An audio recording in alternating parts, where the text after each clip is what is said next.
Καλώς ορίσατε. Καλησπέρα, καλημέρα σε όλους και όλες εσάς που παρακολουθείτε αυτό το κανάλι γιατί μαθαίνετε ελληνικά. Είμαστε πριν τα Χριστούγεννα, μια ανάσα πριν τα Χριστούγεννα. Και περιμένετε κάτι χριστουγεννιάτικο, έτσι δεν είναι?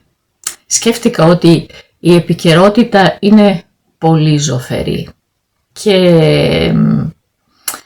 είπα αυτό το βίντεο να φέρει λίγο γέλιο, ελπίζω, ίσως. Ένα τραγούδι θα ακούσουμε σήμερα από ένα πολύ ιδιαίτερο μουσικό συγκρότημα, μια ομάδα που τραγουδάει ακαπέλα, χωρίς μουσική. Και το τραγούδι αυτό έχει σχέση με τα Χριστούγεννα. Αν θέλετε, όσο εγώ θα σας δείξω την κεντρική πλατεία της Θεσσαλονίκης στολισμένη, μπορείτε να πάτε κάτω στην περιγραφή, να ακούσετε το τραγούδι και αν σας ενδιαφέρει ξαναγυρνάτε για να δούμε τι λέει αυτό το τραγούδι. Εντάξει?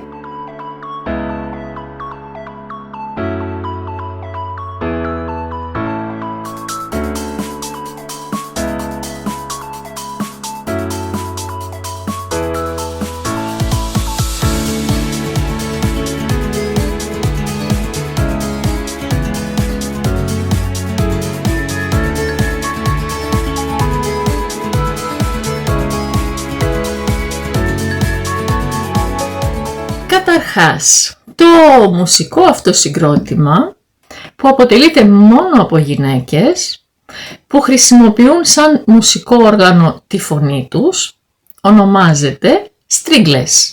Το είδατε κάτω γραμμένο, Stringless. Όμως αυτό είναι ένα λογοπαίγνιο. Ήδη το όνομα του συγκροτήματος είναι αστείο. Γιατί στρίγγλος και στρίγγλα στα ελληνικά είναι ο άνθρωπος, ο άντρας ή η γυναίκα, που είναι πολύ κακός και που προσπαθεί πάντα να ταλαιπωρήσει, να βασανίσει τους άλλους. Δηλαδή οι stringless είναι stringless ή είναι stringless? Δεν ξέρω. Και το τραγούδι ονομάζεται «Ο Αμανές του Κουραμπιέ». Αμανέδες, ο Αμανές ή Αμανέδες είναι κάποια ανατολίτικα τραγούδια τα οποία έχουν σαν χαρακτηριστικό να επαναλαμβάνεται η λέξη αυτή, αμάν, που είναι μια έκφραση πόνου, καημού, στενοχώριας, λύπης. Είναι δηλαδή τραγούδια που μιλούν για βάσανα. Και τι βάσανο έχουν οι stringless? Το πρόβλημά τους είναι ο κουραμπιές. Ο κουραμπιές είναι ένα από τα χαρακτηριστικά γλυκά των Χριστουγέννων. Χριστούγεννα χωρίς κουραμπιέδες και μελομακάρονα και πρωτοχρονιά χωρίς βασιλόπιτα δεν γίνονται στην Ελλάδα. Μάλιστα υπάρχει και ένας ανταγωνισμός ανάμεσα στους λάτρεις του κουραμπιέ και τους λάτρεις του μελομακάρονου. Τα έχετε δοκιμάσει? Εσείς με ποια πλευρά είστε? Του κουραμπιέ ή του μελομακάρονου? Πάμε λοιπόν να δούμε το τραγούδι. Αμάν ξεκινάει. Είναι ο πόνος μου μεγάλος και δεν χωράει άλλος κουραμπιές. Στενοχωριέται γιατί δεν χωράει άλλος κουραμπιές ή έχει φάει πολλούς κουραμπιέδες και είναι ο πόνος μεγάλος? Δεν ξέρουμε αν είναι σωματικός ή ψυχικός αυτός ο πόνος. Δεν χωράει. Δεν μπορεί να μπει. Το ρήμα χωράω έχει σχέση με το χώρο. Όταν είναι γεμάτο κάτι, δεν μπορεί να μπει κάτι ακόμη στον χώρο. Δεν χωράει.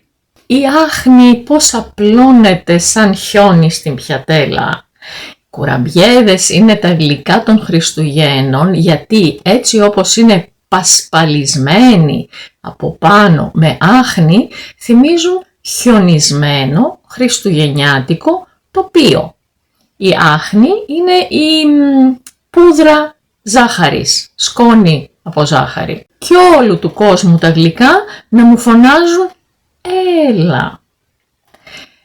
Ίσως αναρωτιέστε τι κάνει αυτό το να εκεί. Γιατί δεν λέει και όλου του κόσμου τα γλυκά μου φωνάζουν έλα. Θα μπορούσε. Όμως όταν αφηγούμαστε κάτι που συμβαίνει, πολλές φορές βάζουμε το να εκεί σαν να συνδέουμε ένα ρήμα το οποίο δεν αναφέρουμε. Δηλαδή, εγώ αφηγούμε τι μου συμβαίνει. Εγώ βλέπω τους κουραμπιέδες στην πιατέλα και ακούω τα γλυκά να μου φωνάζουν έλα. Κάπως έτσι. Μελομακάρονα βουνά επάνω στο τραπέζι. Το δεύτερο γλυκό των Χριστουγέννων, το μελομακάρονο. Και είναι πολλά τα μελομακάρονα. Είναι στίβες μελομακάρονα. Είναι μελομακάρονα βουνά. Εδώ έχουμε μία παρομοίωση, χωρίς όμως το σαν. Μελομακάρονα σαν βουνά είναι αυτά. Και η βασιλόπιτα πιο εκεί, το πρωτοχρονιάτικο γλύκισμα, η βασιλόπιτα πιο εκεί, το μάτι να μου παίζει. Επίσης το να που είδαμε πριν, σαν να λέω βλέπω τη βασιλόπιτα να μου παίζει το μάτι. Τι σημαίνει παίζει το μάτι? Το μάτι προφανώς εδώ εννοεί να μου κλείνει το μάτι. Έλα να με φας, λέει η βασιλόπιτα, μου κλείνει το μάτι. Κλείνω το μάτι όταν προσκαλώ κάποιον να κάνει κάτι. Ο μορφωνιός απέναντι γλυκός σαν πετιμέζι. Μορφωνιός είναι μία λέξη που αποτελείται από τη λέξη όμορφος και νέος. Ένας όμορφος νιός, μορφωνιός, απέναντι γλυκός σαν πετιμέζι. Τι είναι το πετιμέζι? Ξέρετε τι είναι? Ο μούστος. Είναι το υγρό που βγαίνει όταν πατάμε το σταφύλι. Πατάμε το σταφύλι και παίρνουμε τον μούστο. Αν βράσουμε αυτόν τον μούστο, παίρνουμε ένα παχύρευστο υγρό. Το υγρό αυτό είναι το πετιμέζι. Είναι πολύ γλυκό. Και όταν λέμε γλυκός σαν πετιμέζι, σημαίνει πάρα πολύ γλυκός. Πολλές φορές το χρησιμοποιούμε για να δείξουμε ότι κάτι είναι υπερβολικά γλυκό. Αυτός δεν είναι καφές, είναι πετιμέζι. Υπερβολικά γλυκό. Αλλά εδώ προφανώς της αρέσει ο νεαρός που κάθεται απέναντι και μάλιστα λέει ότι πώς θα ήθελα να ήμουνα η Τζέννη η Καρέζη. Ποια είναι αυτή? Η Τζέννη η Καρέζη είναι μια παλιά ηθοποιός του ελληνικού κινηματογράφου και του θεάτρου, πάρα πολύ όμορφη. Άρα αυτή που τραγουδάει προφανώς θα ήθελε να είναι πολύ όμορφη για να προσελκύσει τον μορφωνιό που είναι γλυκός σαν πετιμέζι. Και λέει πώς θα ήθελα. Είναι ένας τρόπος να εκφράσουμε ευχή. Πώς θα ήθελα ή πόσο θα ήθελα να και παρατατικός. Πώς θα ήθελα να έτρωγα τώρα έναν κουραμπιέ. Πώς θα ήθελα να έπινα ένα κρασί με φίλους. Εκφράζουμε ευχές. Και όλες μαζί φωνάζουν στη ζυγαριά, στη ζυγαριά. Γιατί όπως μαθαίνουμε, αχ, θα βάλω 7 κιλά.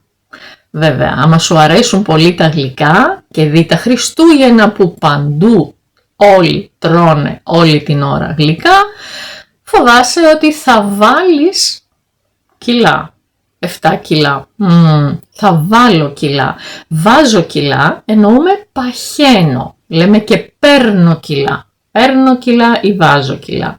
Το αντίθετο, όταν αδυνατίζω, δεν λέμε δίνω κιλά ή βγάζω κιλά, λέμε χάνω κιλά. Πού τα χάνουμε? Δεν ξέρω. Λέμε έχασα 7 κιλά και έβαλα 7 κιλά. Και φυσικά είναι μια δύσκολη περίοδος για όσους αγαπούν τα γλυκά. Ακούτε τι λέει μετά. Τσουρέκια μοσχομυριστά. Θεέ μου, πώς θα αντέξω. Δεν ξέρω πώς μπορεί να αντέξει κανείς. Ας πιω καμιά γουλιά κρασί, το στόμα μου να βρέξω. Όταν το στόμα μας είναι στεγνό, θέλουμε να πιούμε κάτι. Βέβαια είναι γιορτές. Θα πιει νερό? Όχι, θα πιει κρασί. Μία γουλιά κρασί, δηλαδή ένα κλουπ, είναι μία γουλιά. Φυσικά ξέρετε ότι στα ελληνικά πολλές φορές αντί να πούμε ένα, λέμε κανένα. Λέω, είδες κανέναν σήμερα? Και εννοώ, είδες έναν άνθρωπο, είδες κάποιον? Έφερες τίποτε? Δηλαδή, έφερες κάτι? Με τον ίδιο τρόπο λέμε, ας πιω καμιά γουλιά. Ας πιω δηλαδή μία γουλιά κρασί. Λιγάκι, για να βρέξω, ίσα ίσα να βρέξω το στόμα μου. Βρέχω κάτι όταν το ραντίζω με νερό. Μες στη θολούρα του κρασιού μου έρχεται να χορέψω. Καταλαβαίνετε ότι δεν ήταν μία γουλιά το κρασί που ήπιε. Προφανώς πολύ περισσότερο. Οπότε θόλωσε. Αν πιο πολύ, αρχίζω και λιγάκι ζαλίζομαι, δεν είναι ξεκάθαρα τα πράγματα, δεν βλέπω καθαρά, δεν ακούω καθαρά, οπότε είναι μια θολούρα, είναι θολά τα πράγματα. Και μέσα σε αυτή τη θολούρα, εξαιτίας αυτής της θολούρας του κρασιού, μου έρχεται να χορέψω. Μου έρχεται, εμφανίζεται η διάθεση. Λέω, τι θέλω τώρα να κάνω? Να χορέψω θέλω. Μα τι πρόβλημα έχει? Μες στο παντελόνι μου δεν ξέρω αν θα χορέσω. Χωράω, είδαμε παραπάνω. Το πρόβλημα είναι ότι κουραμπιέδες μελομακάρονα, πολλά κιλά και τώρα πια το παντελόνι μάλλον είναι μικρό. Δεν ξέρω αν θα χορέσω μέσα στο παντελόνι μου. Αν θα μου κάνει το παντελόνι πια. Και ξανά όλες μαζί φωνάζουν στη ζυγαριά, στη ζυγαριά. Όμως,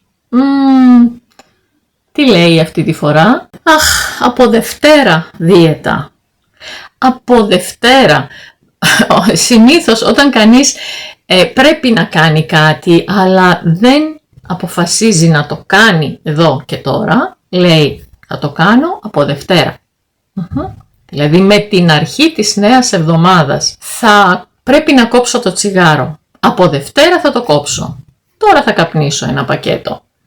Πρέπει να κάνω δίαιτα. Από Δευτέρα θα κάνω. Τώρα θα φάω 2 βουνά κουραμπιέδες και μελομακάρονα. Καταλαβαίνετε, χαρακτηριστικό της αναβλητικότητας. Αναβάλω κάτι για τη Δευτέρα. Ποια Δευτέρα άραγε? Την επόμενη, τη μεθεπόμενη, μετά από 1 χρόνο, δεν ξέρω. Όμως δεν φτάνουν οι κουραμπιέδες, τα μελομακάρονα και οι βασιλόπιτες. Τα γλυκά είναι παντού και είναι πολλά και στη συνέχεια μας απαριθμεί μερικά, μας αναφέρει μερικά. Λέει καταρχάς μπουρέκια, αυτό μάλλον δεν είναι γλυκό. Πάλι μοσχομυριστά όμως, με καλούν, μου κλείνουν το μάτι, έλα να μας φας. Και σκαλτσούνια και μπαμπάδες. Όχι, αυτοί οι μπαμπάδες δεν είναι ο μπαμπάς, οι μπαμπάδες είναι αυτό το γλυκό. Πολύ σιροπιαστό. Γλιστρούν μέσα από τα δάχτυλα δεκάδες, δωδεκάδες. Δεν αρκεί ένα γλυκό. 2, 3, 5. Όχι. Όταν μιλάμε για έναν αριθμό σαν μια ομάδα πραγμάτων, μπορούμε να πούμε ότι έχω 10 πράγματα, έχω μία δεκάδα από αυτά τα πράγματα, έχω 12, μία δωδεκάδα, έχω 5, μία πεντάδα. Πάμε στο σούπερ μάρκετ και παίρνουμε μία εξάδα νερά. Είναι σε συσκευασία των 6. Πόσο σιρόπι έβαλες στο μπακλαβά βρε μάνα? Ο μπακλαβάς, άλλο ένα ακόμη σιροπιαστό γλυκό. Γλυκό δηλαδή το οποίο έχει πολύ σιρόπι.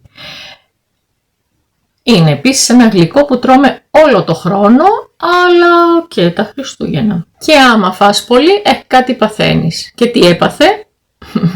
Και φούσκωσα, λέει, φουσκώνω ένα μπαλόνι.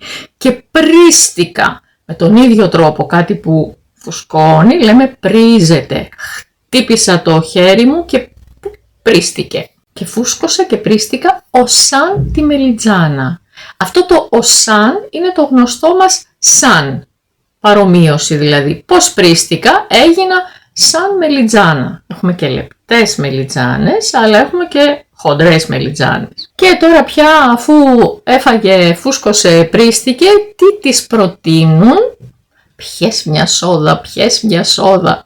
Η σόδα είναι χωνευτική. Βοηθάει ώστε το στομάχι μας πιο γρήγορα να επεξεργαστεί ό,τι έχει μέσα και έτσι φεύγει το φούσκωμα, το πρίξιμο και αυτό το αίσθημα δυσφορίας όταν είναι πολύ γεμάτο. Πίνω, πιες. Ξέρετε, έχουμε μια ομάδα ρημάτων που η προστακτική είναι έτσι. Βλέπω, δες, λέω, πες. Τα γνωρίζετε αυτά, υποθέτω. Αχ, ο κουραμπιές, λένε με πόνο όλες μαζί οι στρίγγλες και κλείνουν λέγοντας σουτιέν. Τι είναι αυτό? Σουτιέν είναι ο στιθόδεσμος, αυτό που φοράμε οι γυναίκες για να κρατάει το στήθος μας. Λοιπόν, όμως, πολλά τραγούδια όταν κλείνουν, συνήθως λαϊκά, παραδοσιακά τραγούδια, οτιδήποτε, στο κλείσιμο έχουν δύο νότες, ταν, και χιουμοριστικά τον ήχο αυτών των δύο τελευταίων ήχων της μουσικής τον παριστάνουμε με λόγια έτσι, ταραρίραρα, σουτιέν, κλείσιμο δηλαδή του τραγουδιού. Αυτό ήταν το τραγούδι που ήθελα να σας παρουσιάσω σήμερα, έτσι για να ευθυμίσουμε λιγάκι λόγω των γιορτών που έρχονται. Ελπίζω και εύχομαι να είστε καλά. Τις καλύτερες ευχές μου σε όλες και όλες σας και σε όλες και όλους σας να περάσετε όμορφα Χριστούγεννα όπως εσείς επιθυμείτε και να έχετε ό,τι εσείς επιθυμείτε αυτές τις μέρες. Αν θέλετε γράψτε μου κάτι, οτιδήποτε θέλετε. Μην ξεχάσετε να μου γράψετε αν είστε με τον κουραμπιέ ή με το μελομακάρονα. Θα κάνω γκάλοπ. Αυτά θα τα ξαναπούμε ελπίζω πριν την καινούργια χρονιά. Προς το παρόν σας χαιρετώ. Γεια σας.